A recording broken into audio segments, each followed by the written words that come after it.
Hello, welcome back to another series of our entrepreneurial training section. My name is Prince Yemi Kesali, and today we shall be talking about how to prepare starch spray. Before we talk about this, please, if you're yet to subscribe to our YouTube channel, please do. And also, if you're yet to follow us on Facebook, please do. My name is Prince Yemi Kasali. This edition we shall be talking about how to prepare our starch spray. Preparing a starch spray is not quite different from preparing the normal cold water starch. You can prepare our cold water starch in two forms, by using antisol or by using cassava. So you can use any of it. Prepare your normal cold water starch, then add more water to it as your cold starch spray. So what you just need to do is to add more water to your cold water starch, then you will have our starch spray, because our starch spray is applied directly on our fabrics while ironing, so we don't need much thickness on it. We want it to just go light on the cloth while ironing. We will be talking about how to prepare a cold water starch without using cassava. We'll be making use of just 5 things. We need antisol. Antisol is our major ingredient in this. It's our starch. It's the replacement for cassava extract. Then we'll be having our whitener, which is PVA, will serve as our whitener in this production. Then we'll be having formalin. Formalin is going to be our preservative, so this would preserve our production for a long period. Then we have perfume. This is of choice. You can decide to add it, and you might decide not to add it, or you might decide, if you're selling, you might decide to have the one with perf and the one without perf. The reason is this: some people might not like your perf. Elsewise, some people are asthmatic, they don't love being around with all those skunk perf, while some choose the kind of perf they want. They want to use designer perf, so they want you to just give them any kind of perfume. But while some would always buy your starch, because when using starch you would have finished washing, we always use our starch in rinsing, so which means the perf will be on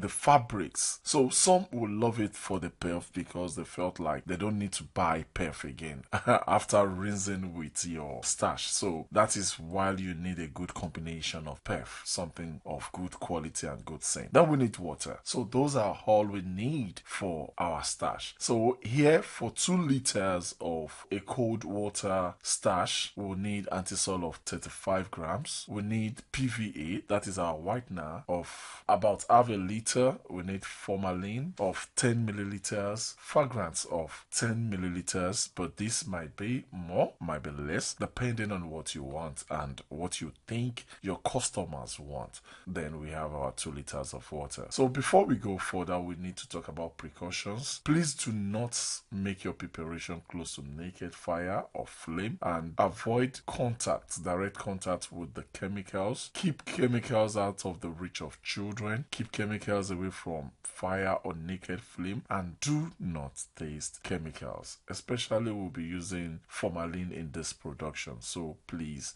be very, very careful. Formalin is not good for health. Let's move into the preparation proper. But like I said before, if you're yet to subscribe to our channel on YouTube, please do. And if you're yet to follow us on Facebook, please do. Now let's move into the preparation proper. To prepare cold water starch, we need CMC, also known as antisol. We will be making use of PVA, also known as whitener, then our perfume. Then we have formalin. Formalin serves as our preservative. So these are the basic things we need for preparing cold water starch. We have to pour our water into our container. You might pour some of the water, that means the required number of water, and later use the remaining to mix. But I am pouring 2 liters, which I need right away. I have poured a liter, and this is the second liter. After pouring it in, we will be adding our CMC, which is known as antisol. Then the real job starts. The real job is to make sure that our antisol is well mixed with the water, immediately we start mixing it, it starts becoming thick. It becomes thicker and thicker as we mix it properly. Then the more time it's spent settling, the more thicker it becomes. So we'll be leaving this for 24 hours after mixing. So I'm mixing, the light is off right now. I should be taking this out so that you can see it properly. So this is my back door.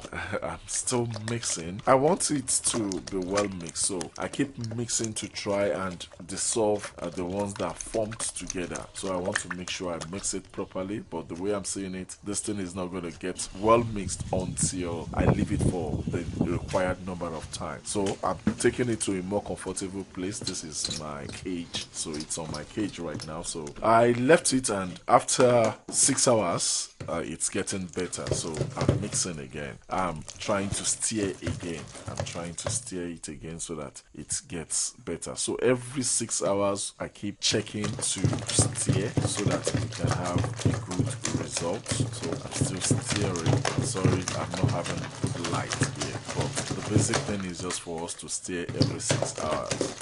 So I have to keep it for another 6 hours. Then I come back again to come and stir. This is another 6 hours. So coming back again to come and stir. So it's better now. The powders that are not well dissolved are gone. So I think with time all those things will get soaked into the solution and it dissolves. So this is another 6 hours. I'm coming back to come and stir, and this time around I'm coming back to come and finish the whole preparation. So I'm stirring again. So after stirring, I would have to start adding the remaining ingredients. So this is my PVA, that is my whitener. So I have to add my whitener. Then after doing that, I stir. So I'm stirring it. So I keep stirring till I have it well mixed. So I keep adding my whitener till I have good results. Instead of doing this, you should measure your whitener. Make sure you have an accurate preparation. And measurement is not really for a one-time production. It's for you to have a consecutive same production.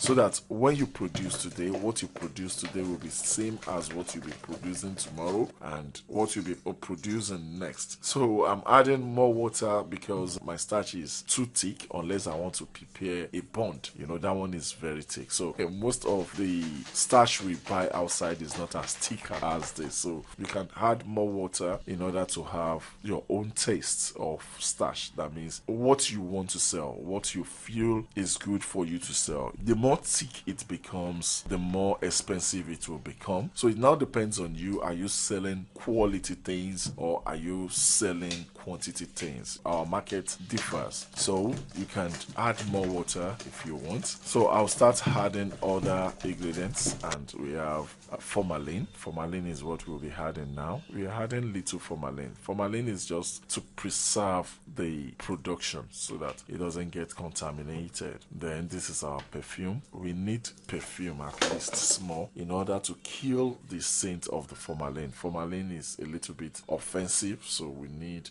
perf to kill it. But it depends on your customers. You can add more perf, and you know, the more perf you add, the more the fabrics hold the perf, because most of the time you would have washed your clothes before rinsing it with starch. So that means the perf will stay long on the fabric, so you're not going to wash the perf away. So if your customers are those ones who loves perf, who does not mind the kind of perf you're using, or if you can get the actual perf that would attract your customers, I think you should put more perf. But otherwise, just add small in order to kill the odor of the formalin. So this is our starch, and that is all we have on starch. So all you just need to do is to close this again and keep for another 24 hours, stir and pack for usage. So we are back, and this is our starch. As you can see, it's still very thick. It's still more like a bond. If you love it this way, it's cool. And if you want to put more water, it depends on you. But this is our starch. Thank you very much. If you're yet to subscribe to our channel, please kindly do.